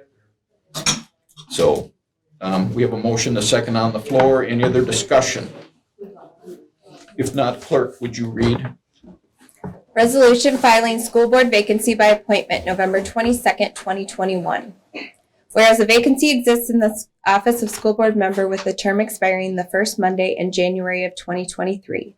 And whereas a vacancy occurred less than 90 days prior to the first Tuesday after the first Monday in November in the year of the vacancy occurred and prior to the 4th year of the vacant term. Now therefore be it resolved by the School Board of Independent School District Number 252, State of Minnesota as follows. Pursuant to Minnesota Statute Section 123B.09 Subdivision 5B, Luke Winchell is hereby appointed to fill the vacancy and serve until a successor is elected and qualified. The appointment shall be effective 30 days after the adoption of this resolution unless a valid petition to reject the appointee is filed with the school district clerk pursuant to Minnesota Statute Section 123B.09 Subdivision 5B within that 30-day time period. And we'll do a roll call. Bob? A yes vote would be for the Yes approval vote, of yeah. the motion, right? Yes. Yes. Brenda? Yes. Bill? Yes. Rebecca? Yes. And Katie, yes. That passes by a 5-0 vote. So, again, I reached out to Luke. He graciously accepted. I told him he'd be here at the December meeting, and I asked him how his subsequent meeting schedule looks, and it looks good for him. So, okay, moving on. Where are we now, Captain? Number 2. Leave of We made it all the absence. way to number 2. Consideration to approve a leave of absence request for the 22-23 school year. This is for Lynn Walters, and I recommend approval. I'll make a motion to approve. Brenda on the motion, Second. Rebecca on the second. Other discussion? All in favor of the leave of absence request for Lynn for the 22-23 school year, say aye. Aye. Opposed? Carried. Consideration to approve a music trip to Branson on March 24th, 2022. Got the proposal here to share. If there's any questions? I'll take a copy though. Thank you though. Is it in that packet? Yeah, it's in your bag. Yeah. Tell us a little bit about the music trip, would you please? I've done it every other year, I think, since I've been here. It's a reward for the students' fundraising work for band and choir. So I got to chaperone a trip to Chicago maybe 5 years ago. So it's a fundraising trip. In addition to that, How many students would be going? It was just. I think we'll have 50 interested. 55, yeah. And there's an educational purpose. They do a clinic or a performance, depending on if we can get to a university to work with a clinician or not. and so students are required to put in tuition toward this, and it could be supplemented by some other fundraisers. That's correct. So the fundraiser this fall was bread. And the fundraiser in the spring will be chocolate. This is band and choir. Okay. Yeah. What about are they doing tree sales? Is that part of it or? Tree sales is a separate Booster. That's Boosters. That's separate. Yeah, boosters. For some students, this is a trip of a lifetime for them. Do we turn any kids down due to money? Or do we have a process where we can scholarship some students that otherwise wouldn't be able to afford this trip? I think so. I don't know. Sue would know more about that. Tim? This is an activity that's funded through the Student Activity Fund. And that fund is fairly flush right now. So my guess is that if there was a student that wanted to go and they couldn't afford to go, I'm sure that the activity fund could supplement that at minimum. Anything else to add to this, Tim? This seems like No, it's a great opportunity for kids, you know. Like Mr. Duggan said, there's usually a clinic or a performance or something that goes along with the trip. And it's a nice bonding thing for the kids. You know, they do a lot of work with fundraising. The music department does a great job. Again, they sold butter braids this fall, and they'll have a big candy chocolate sale in the spring. And the community is very generous in their donations to those programs. And again, you know, we've got an awesome music program. This is a great thing for kids to be able to do. Thank you. Any other questions, comments? Need any chaperones? Yes, we do. Cast yourself in that corner, didn't you? I'll make a motion to approve that trip too. Brenda on the motion, I'll second. seconded by Katie. Other discussion? All in favor of the music trip to Branson on March 24th, say aye. Aye. Opposed? That is carried. Congratulations and thank you for Thank you. doing this for our kids. Thank you. Consideration to approve the resolution establishing the location for absentee voting for school district elections not held on the day of the statewide election. A mouthful.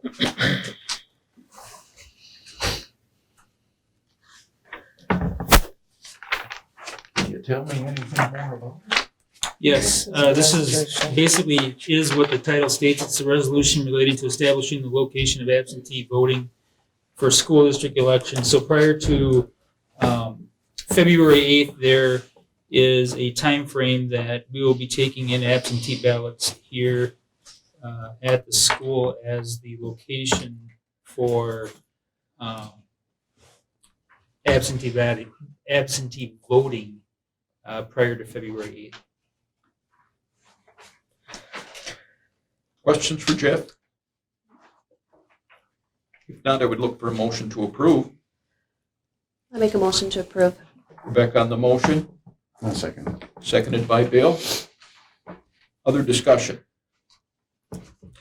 Clerk? I think Or the up on the actual big screen. resolution is Down near the here? bottom. This Yeah. one, starting here? Yeah, it's kind of laid out different. Yeah. Resolution relating to establishing the location for absentee voting for school district elections not held on the day of a statewide election. Be it resolved by the School Board of Independent School District Number 252, Cannon Falls Area Schools, Minnesota, as follows. It is hereby found, determined, and declared that the board hereby establishes the school district office 820 East Minnesota Street, Cannon Falls, Minnesota, as the location for absentee voting with respect to school district elections not held on the day of a statewide election. 7 o'clock, is it 7 a.m. to 3:30 on scheduled school days. So we'll take a roll call vote. A yes vote would be to approve that the absentee ballot is here. Okay. Bob? Yes. Brenda? Yes. Bill? Yes. Rebecca? Yes. Katie, yes. That passes by a 5-0 vote. Consideration to approve the resolution appointing the election judges and absentee ballot board members for the February 8th, 2022 school district special election. Yes, this is the same process that the school district has gone through in the past with special elections. The appointment of the trained election judges as any governmental unit and absentee ballot board members. Pretty straightforward. Pretty straightforward. I would look for a motion to approve. I'll make a motion to approve. Katie on the motion, Second. seconded by Rebecca. Other discussion? Read on, clerk. Resolution relating to appointing election judges and absentee ballot board members for the February 8th, 2022 school district special election. Be it resolved by the School Board of Independent School District Number 252 as follows. It is hereby found, determined, and declared as follows. The following individuals, each of whom is qualified to serve as an election judge, are hereby appointed as judges of election for the school district special election on February 8th, 2022, to act as such at the polling place listed below. Cannon Falls City Hall, 918 River Road, Cannon Falls, Minnesota. Do you want me to read the people? Don't think it's necessary. Okay. So a yes vote would be approving the people listed. Yep. Bob? Yes. Brenda? Yes. Bill? Yes. Rebecca? Yes. And Katie, yes. That passes by a 5-0 vote. Consideration to approve the staff development plan and budget, policy 425. This is an item that needs to be approved each year. There's a budget that obviously goes along with it, and it follows our district policy 425 as laid out there. Again, we're following policy. Look for a motion to approve. I'll move to approve. Motion by Bill, I'll second. seconded by Brenda. Is there any other discussion on this? Tim, could you tell us a little bit about? Sure. Our staff development largely flows through our PLC process right now. Yep. And our PLC process is all about improving instruction in the classroom. And by improving instruction in the classroom, we will see gains in our standardized test score. There's also some things in there regarding teacher relicensure. And that's something that is important to our staff development committee, that we offer relicensure opportunities for teachers through our staff development program. So the building plans are a little bit different from each other. But in general, we follow the same PLC process throughout the school. Okay. Would you mind addressing a little bit the cultural learning and social emotional learning? Sure, Because the it's cultural not, competency piece is not something critical race that theory. the state added. I don't know, it's probably been, Jeff, 4 or 5 years ago that was added. It was added into the administrator relicensure a year before it was added into teacher relicensure programs. So we fulfilled that either the year that COVID hit or the year before COVID hit by having a gentleman from the Prairie Island band came and talked to our staff about Native issues and just some, cultural things for our staff to be aware of when you're dealing with Native students. We've done a little bit of that with the elementary school, but in the last couple of years with COVID, we haven't really been able to effectively meet those needs. I think Sam McKinney is the head of our relicensure committee. And I believe that everybody who needs to relicense in the upcoming year that needs to relicense in the 2022 school year has met those cultural competency needs. Everybody who's going to relicense after that will need some type of cultural competency training. And that training is really up to the school district committee to decide what that looks like. So it's required by the state. The state gives each school district the authority to decide what that looks like for them. So that's the cultural competency piece. We had a gentleman, he's really a motivational speaker by the name of Joe Beckman, come and talk to staff at the beginning of the year for our beginning of the year workshop. And he's got kind of a social emotional learning website that we have access to by bringing him in. So staff wanted to look at the different types of skills, really, and see where we can implement those in classes. A big one this year has been executive function, so things like working on being timely, working on impulse control, working on being able to work together in a group, things like that. So it's more behavioral, like working on the There's behavioral of learning. There's a lot of behavioral kind of things in there. And those are things that aren't directly tied to academics. You wouldn't necessarily directly teach that in a math class, but you get better results if you have from your students if your students have those skills. So that's the kind of social emotional that we're looking at right now. Okay. So, thank you. No critical race theory? No. And I just want to say, I've been part of the staff development committee for many. I was a part of it for many years before I couldn't do it with my current job situation. But they watch their budget very closely. They are very, they make sure that all their teachers have equal access to being able to get to the certain conferences they want to go to and they submit requests to go to certain conferences. So it's not just like pulling. Yes, it is well organized. Everything and is tied to goals. And it's all tied to the goals of what the development is supposed. And I think it's such a positive thing for our teachers to have this committee and this staff development money to be able to continue to be excellent because we have excellent staff. So a strong staff development program is the backbone to a good staff. Yes. Yeah. So I think it's very important that we continue to support this staff development. Well, I think Our that we, PLC process, I'm sorry to interrupt. No, please. Our PLC process is excellent. Yeah. And it's completely staff driven based on what staff feel like they need. Goals kind of roll down from the top. So you guys set board goals. We set building goals based off your board goals, and the staff development goals are based off of those. And then each PLC builds goals off of the building goals as well. So in the elementary school, the PLCs are largely grade level. So like there's a first grade PLC, a second grade PLC. There's a specialist PLC. In this building, it's more content driven. So we have an English department PLC, I should say. Let me back up, that's called communications. Because we have one Spanish teacher, and she's a part of that. We've got a math PLC, and then we've got one that Peter is involved with, what we call performance. So any content area that their output is more performance based. It's really kind of a weird grouping, but it works.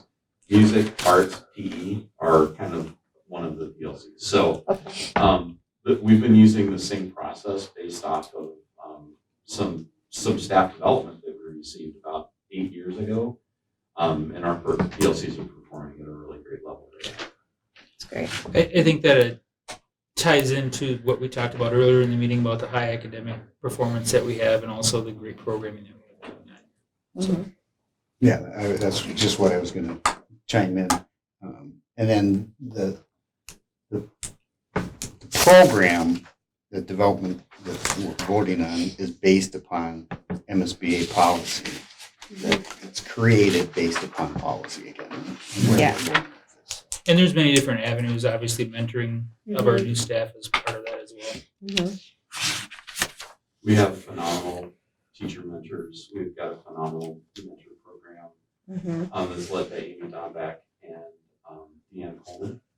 And we've got a phenomenal mentor teacher who comes in and does, as part of Your our staff evaluation teacher. Saban. Staff really enjoy the conversations that they can have about teaching with Kay, so she does a wonderful job. Josh?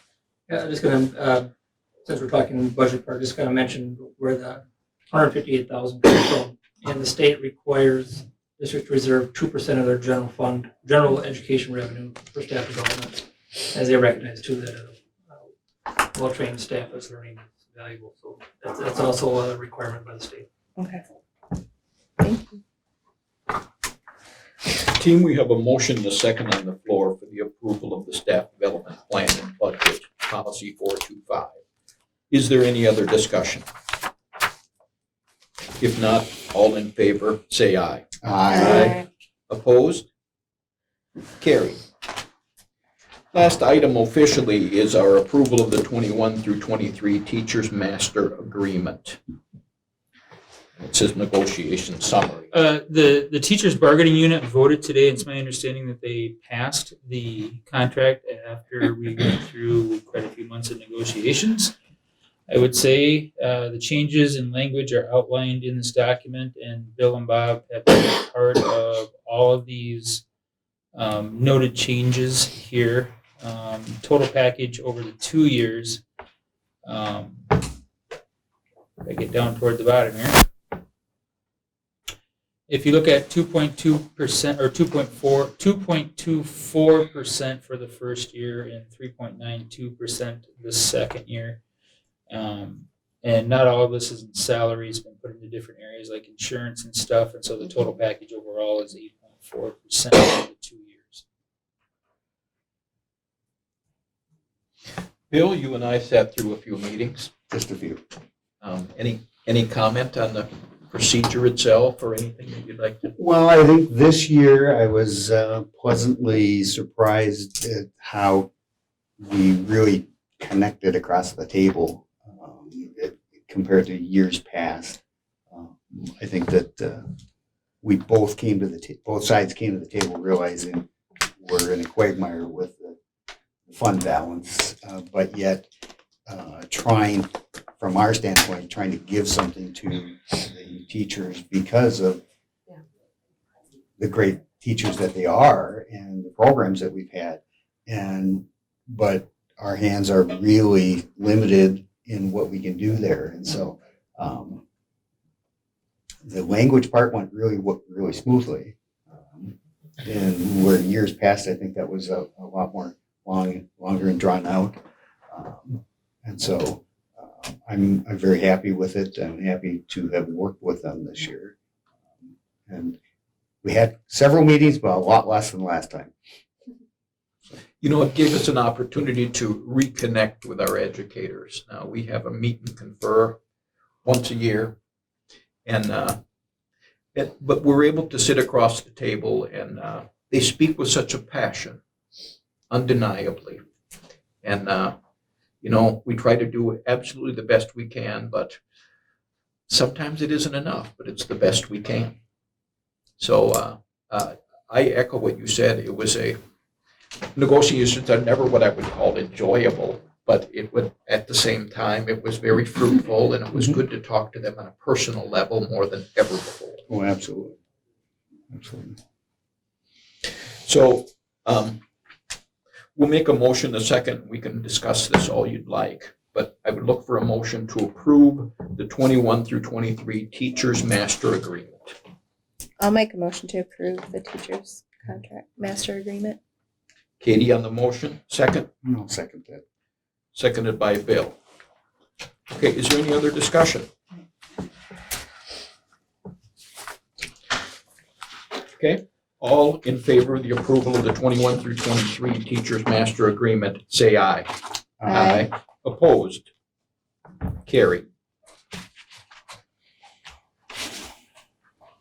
I once told you, Hannah, that it couldn't be any more difficult than the first meeting you came to when we tried to scare you off with a very heavy agenda. I was wrong. Tell me what you have for us and how things are going for the students of Cannon Falls. I don't have much, but I have a couple of things. The Frozen musical that the high school put on just finished up, and that was a big success. I teach just for kicks in Cannon Falls, and I get to talk to a lot of little girls in town, and they were just telling me all about it. Oh, yeah. And they were super excited, so that was great. The dance team just had their dance preview Saturday. That went really good. We had a lot of people show up for that, and it was great to have crowds back that were cheering us on. Yearbooks are still for sale, so if anyone that wants to get a yearbook and has not yet, do that soon because they're only going to get more expensive. The volleyball team went to state. They did amazing. I know all the girls had a lovely time, and something that I know all the seniors will never forget. Winter sports are starting up. There's lots of kids excited about that. And then the band will be selling Christmas trees soon. So if you're looking to get a Christmas tree, they'll be at Altoff and the Ace. That's all I got. She won't pat her own back, but she's the president of the student council, and they're doing a wonderful job. And they've got a great winter week plan that they presented to me today. I only had to say no to one thing. Was that throwing pies at the superintendent? Or? No, I would have let that happen. You know, we haven't taken just a little bit of time to acknowledge our volleyball girls in a more formal setting. Tim, did you attend? I did. I watched all of their section game or matches and got to go to that first state game. It was a great night. You know, they have always worked so hard, and we were always put in this situation where Casson and Stewartville were the perennial teams to go to state. You know, we were kind of stuck in that section where we weren't going to get out. And they added a class this year in volleyball that gave us the opportunity to really shine. And our girls played awesome, and kudos to them. You know, seen a lot of good volleyball here, but I've never seen a group of girls that would get behind and be able to really come back from that. And they did a wonderful job of that all year long. So kudos to them, kudos to Coach Yusuf and all the other coaches. They did a great job this year. We had all of our fall sports were phenomenal this year. Football was awesome. Football was awesome. Tennis always does a great job. Cross country, volleyball, everything. The musical was fabulous. I heard Yeah. nothing but great Yeah. things about the It was musical. amazing. It was very well done. So, My nieces loved meeting Anna and Elsa. yeah. So things this fall, as far as student activities, was great. We're looking forward to having a great winter with everything too. Okay, which brings us to the end. If you could take a look at what's happening on December 20th, World's Best Workforce Conversation, review and comment, approval of the final levy certification, and truth and taxation are among the things that are on our next meeting. One meeting in December. One meeting in December. An unusual meeting for us. We had to go through some procedural things. We had to reinforce who we were. And both statute, which if you look up the definition of statute, it's rule or law. So we need to follow statute and policy whenever we can. So I think we've done well with that. And hopefully if there's folks that don't think we're following, they can bring it to our attention through some type of legal definitions that they'd get. We use Ratwig for ours, and I've spent a couple of grand anyway, just following up on things. I am ready to adjourn, and I bet you people are too. So I would look for a motion to adjourn. I'll make a motion to adjourn. Who was that? Katie.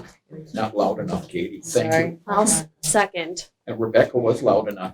Thank you. So we got a motion, and a second on the floor for adjournment. Any other discussion? All in favor of adjournment, say aye. Aye. Opposed? We are finished. Thank you to all of you. Thank you.